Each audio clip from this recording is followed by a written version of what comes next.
Katma. Israel bat ke Amerika ya ke Iran.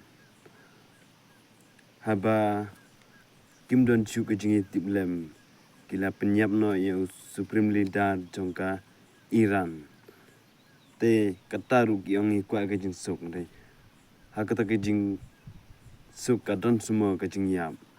Ha ke jing sup te kala bendon ke jing kemen ke jing sup ha. Te oj nang ta.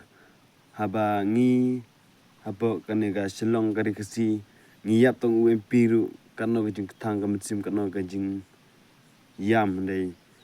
Hakita ki wigiri pede leide yap hadu Prime Minister jogi pede kamsim kano ke kata ke yam kapang. Dai nek kumno kita gi ba penyap ka Israel kumka Amerika imat kamsim juki kamdon shu ke jing tiblem imat kila chu thong bet kila chu penyap bet tang ke jing baklaru amdon shu imat kategori la chu ya dab biang lut imat tengah kuat ben pa pi gini ki kubarang kot tengah kubli sibon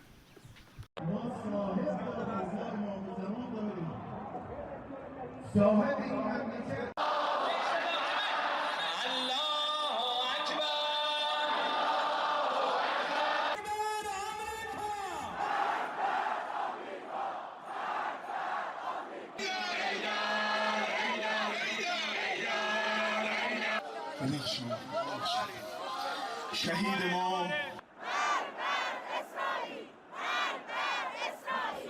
احساس کردم پدرم رو از دست دادم و واقعا نمیدونم این چه غمیه که منو گرفت از سر شب که خبرهای اون رو شنیدم و اینکه پیام من به آمریکا و اسرائیل اینه که ما مردم ایران به هیچ عنوان پشت امام خامنه‌ای رو رها نمی‌کنیم و این نهضتی که داشتن ما ادامه خواهیم داد.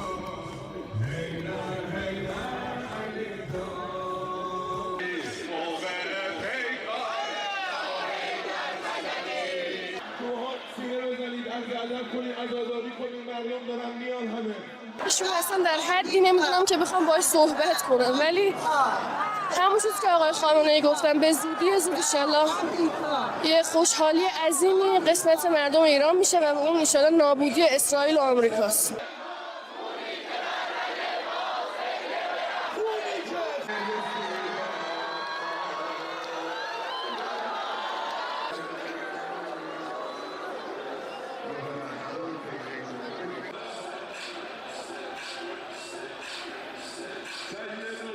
اصلا نمیتونم چیزی الان بگم فقط زبونم قاصره ای کاش اینو توارم رفته بود آقا نرفته بود چون ستون خیمه بود عمود خیمه بود باید جواب بدیم باید این جنایتی بی پاسخ نمونده من فقط همین رو میخوام باید انتقام بدیم چون خط قرمز رو دیگه رد کرده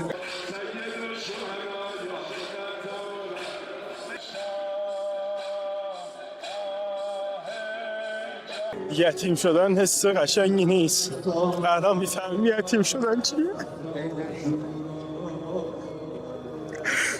اون آقا رو زمین نمیمونه اون آقا رو زمین نمیمونه میگیره غریبانشون یه ایران یتیم شد یه ایران یتیم شد